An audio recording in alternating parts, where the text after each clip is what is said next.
What if I told you that there was once an ordinary British animal that people feared more than ghosts? Not because it hurt anyone, but because they didn't really believe that it was an animal at all.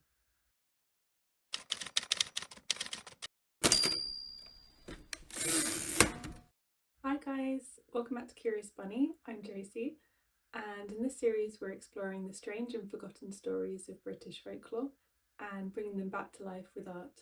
In each episode I will tell you the strange stories behind each folklore while I paint alongside, and if you'd like to own any folklore inspired art then the link to my shop is below. But for today, let's paint a rabbit. At first glance it might seem like a pretty ordinary animal. So it might be sitting quietly on the edge of a field or bolting across country lane before vanishing into the long grass. Nothing too unusual about that. But once you start reading the old stories, you'll find out it's anything but ordinary. There are tales of witches wandering the countryside disguised as hares, ghostly white hares appearing before tragedy, ancient queens using them to predict the outcome of a battle, travellers abandoning their whole journey simply because of the way one of these crossed the road in front of them. For such ordinary looking creatures, they've gathered an extraordinary amount of folklore. So, hare or rabbit? We tend to talk about hares and rabbits almost interchangeably these days, but they're actually quite different animals. Hares are bigger, with longer ears and powerful back legs built for speed. Unlike rabbits, they don't burrow, they rest above the ground in shallow hollows called forms. Even their babies arrive differently. Baby hares are born furry and their eyes are open and they are ready to go from day one, whereas baby rabbits are born underground, they're blind and completely dependent on their mother. Hares have lived wild in Britain for thousands of years, whereas rabbits arrived much later. They were brought over by the Normans, mainly for their meat and fur. Sad. And yet, despite how different they are, their folklore gradually tangled together. Both became symbols of spring and new life, both became linked to the moon, and both came to represent something that seemed to sit somewhere between our world and another. Which honestly isn't as strange as it sounds once you've actually watched one. As the light softens and everything grows quiet, hares slip out of the hedgerows into the open fields. For a while they'll sit dead still, almost invisible in the grass, just watching. Then in an instant they're gone, and they're running in these odd zigzags that seem to make no sense at all, before they melt back into the landscape, as though they were never there. Imagine watching that a few hundred years ago. No wildlife documentaries, no books explaining any of it. Just years and years of people noticing that hares seem to mostly appear at dawn and dusk, and that they vanish impossibly fast. That every spring they gather in the fields, chase each other at full speed, and then suddenly rise on their back legs as if boxing. We now know that most of that has a perfectly ordinary explanation, but if you didn't, you might start to wonder whether these animals really belong to this world at all. And as the folklore of rabbits and hares have become so entangled, for the rest of the video I'm just going to refer to them both as hares, just to save my brain. Hares seem to have had a special place in Britain for a very long time. Even back in the 1st century BC, Julius Caesar himself noted that some people in Britain considered it wrong to eat hares and was slightly intrigued by the fact that they kept them for pets rather than food. And it's clear from all these different kinds of stories that the hare was never treated just as another animal. One story captures this perfectly. It takes us to Eastern England almost about 2,000 years ago, when the Roman rule had worn the patience of the local tribes thin. Leading one of the biggest rebellions against them was Queen Boudica of the Iceni. Just before a major battle, the historian Cassius Dio tells us that Boudica reached into her cloak and released a hare. It landed in the grass and ran, and everyone on this battlefield watched the direction that this hare ran, because this would reveal whether the gods favoured them or not. I love the thought of this scene of an entire army just dead silent on this battlefield, watching this hare choose a direction and run, and thinking that it knew something that they didn't. But over the centuries, the hare's reputation began to shift from sacred animal to something a bit darker, because across Britain and Ireland, the hare became one of the forms a witch was said to take most often. Witches were believed to take all sorts of shapes, so cats, black dogs, the odd bird, but more than almost anything else, the hare was said to be their favourite. It kind of makes sense if you think about it. A hare can slip through a field unnoticed, vanish under a hedge, sit motionless in the grass, and be gone before anyone gets close. If you believe someone was moving through the countryside unseen by magic, then a hare would be the perfect disguise. And according to folklore, they didn't take that shape just to enjoy a moonlit run. Usually they had a purpose, most often milk. Okay, so it sounds like an odd thing to obsess over now, but for a farming family a few hundred years back, losing a cow's milk was not a small inconvenience. That milk became butter, cheese, cream, food, and income. If a healthy cow suddenly dried up, then people needed an explanation, so folklore gave them one. An old Irish tale tells of a farmer whose cow, healthy in every other way, gave a little less milk every single morning. And then someone noticed a hare appearing in the field, always near the cattle, always gone before anyone got close. Before long, the whispers started. It wasn't a hare at all. It was a witch. Word spread, and neighbours began gathering by the gate to catch a glimpse of it themselves. Can you imagine half a dozen people leaning on a fence, dead still, watching the grass, certain that the hare would show itself? Except it never did. Hours passed, people drifted home, tired, and that's exactly when the farmer came running after them. The hare appeared, and this time he swore it was enormous, nearly the size of a young cow. It's such a strange image, a whole village waiting to catch a witch. Well, she simply waits them out in the hedgerow instead. Whether there really was a giant hare out there, I will leave that up to you, but it could explain why people grew suspicious of any hare that lingered too close to their cattle. There's another really famous folklore story about witches and hares, which follows the same kind of shape wherever it's told. So someone spots a hare behaving strangely, refusing to run, appearing somewhere unusual, or simply watching a little too closely. One version collected in Ireland by Lady Wilde in the 19th century tales of a man out early one morning who spots a hare crossing his path.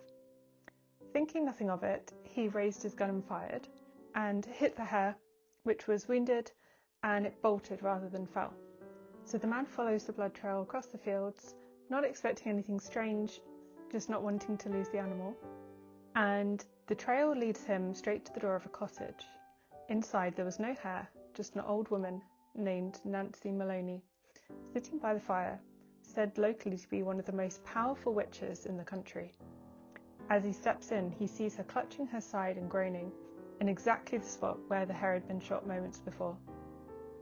The meaning would have been obvious to anyone hearing it back then. The hare hadn't run into Nancy's cottage for shelter. The hare had been Nancy. Versions of the story turn up all over Britain and Ireland. Sometimes it's a hunter, sometimes it's a farmer, sometimes the woman goes unnamed, but the ending is almost always the same.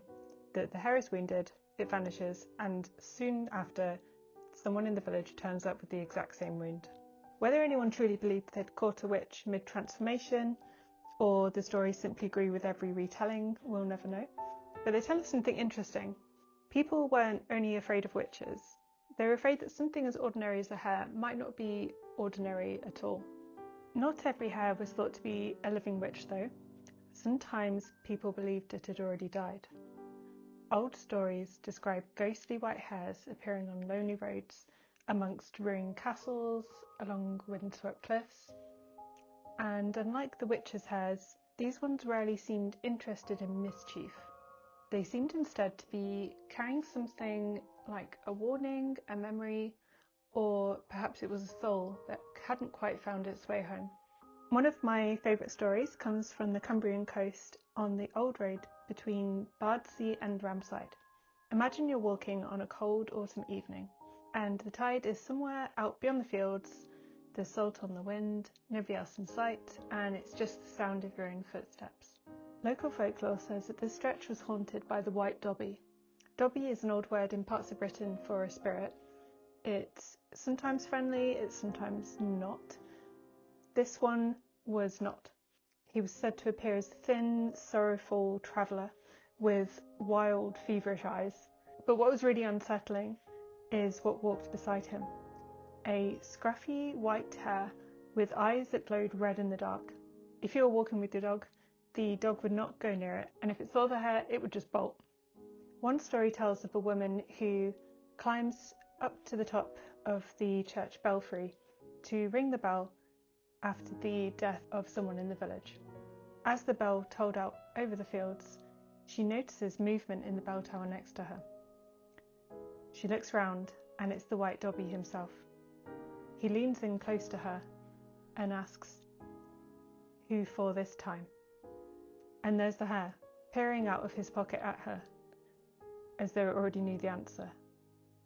Only when 2 other people climbed up to the tower with her did this hare actually vanish.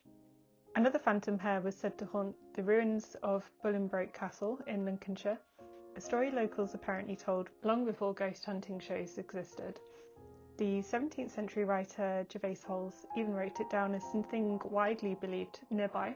According to this folklore, there had once been a witch imprisoned in this castle, and after her death, she kept roaming the ruins as a ghostly hare. It would dart between people's legs before vanishing amongst the old stones. And some say that she still appears there in March, which makes sense because actually March has always been the month that seems to belong to the hare. As spring arrives, they gather in open fields and they're chasing each other and getting up on their hind legs to box. And it's now thought that this is due to hares settling disagreements. But can you imagine centuries ago people seeing that creatures running through the mist and then standing up to fight like tiny people? And it's not hard to see where the phrase "mad as a March hare" came from.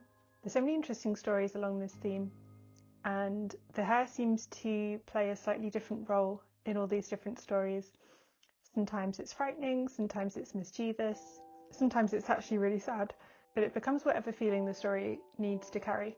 A running theme through the folklore stories seemed to suggest that hares could be something that could pass between worlds. They always seem to be on the edge of something. So the edge of a field, the edge of daylight, some believe the edge of life itself, a witch moving between human and animal, a ghost moving between life and death, and some believe that hares could pass messages between gods and the people below, or between the dead and the living. All these stories seem to tie together that hares could be seen as something that lived between our world and whatever lies beyond it. One old belief was that if a hare crosses your path before sunrise, then it was best left alone. But if it crossed 3 times, you should turn around completely, because something dangerous was said to wait for you further down the road. I like that this story never explains what the danger actually is. It just gives you the choice: carry on, or trust that the hare knows something that you don't. Other traditions describe hares as guides, not towards treasure or magic kingdoms, but towards something that you might otherwise miss, like an important decision, somewhere you shouldn't go, or maybe just a nudge to slow down and actually notice the world. Hares have also been closely tied to the moon, maybe because they're often seen at dusk as the moon's starting to appear, or maybe it's because the moon itself is always changing, kind of like the hare that's never quite the same for long. And this isn't just a folklore in Britain. You will see this connection across the world. In China, there's the story of the jade rabbit living on the moon beside the goddess Chang'e. In Japan, they also believe that rabbits are on the moon, but they're there to pound rice to make mochi instead, which I love the idea of, and bring me that moon mochi, please. I think this is really interesting that people oceans apart, speaking entirely different languages, living entirely different lives, all looked up at the same moon and saw the same animal. There's a story that tells of a rabbit who met a starving traveller and, having nothing else to give, offered itself as food. The traveller turned out to be a god in disguise, and as a reward for its kindness, it placed the rabbit's image on the moon forever. Hares and rabbits are also associated with spring, a new beginning, and fertility. Long before Easter eggs and chocolate rabbits, hares were also symbols of new life and sometimes given as gifts between lovers or to couples hoping to start a family. Quite interesting the range of symbolism that these animals have, ranging from love, life, death, magic, luck, ghosts. Then maybe it makes sense for the hare because its whole life seems to be moving from opposites, day and night, winter, spring, familiar and unknown, and maybe that's why nobody could quite decide what it was.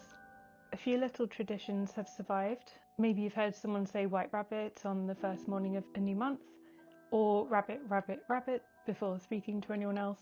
This can vary by region, but the idea is the same, to get good luck for the month ahead. I don't actually know anyone that says this, but let me know in the comments if you still do. But rabbits could also bring bad luck. In some coastal communities, sailors, our most favourite superstitious group, avoided saying the word rabbit at sea altogether, finding other ways around it, just in case the name brought misfortune to their voyage. So yet another example of superstition on a boat, and it's making me wonder what sailors could actually do that wouldn't bring them bad luck on a ship. I found this research really interesting, and I don't think I quite see these creatures the same way now that I know all this. I started out thinking that these are pretty normal animals, and now I'm not too sure. As I've said before, that's just what I love about folklore, and I think next time I see a hare, I'm definitely going to be watching it a little bit closer than I used to. To one person, the hare was sacred. To another, it was a witch slipping through the dark. Some saw a ghost, some saw a messenger, some just saw a quiet animal in a field. And I think maybe that's why these stories have lasted so long, because the hare never quite let itself be fully understood and always stayed a little bit out of reach. So the next time you're out walking as the light starts to fade, keep an eye on edges of fields, and if you spot a hare, maybe you'll stop for a moment. Watch which way it runs. If it crosses your path once, you'll probably carry on as normal. Twice, maybe you'll smile, remembering one of these old stories.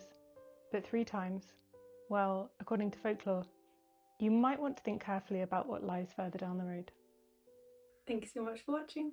Here is the print and its matching sticker, which I think turned out quite cute. And let me know in the comments, I'm curious, do you see many rabbits or hares around where you live? I don't see too many because I live in a bit of a built up city, but I would like to see more, even if they're witches.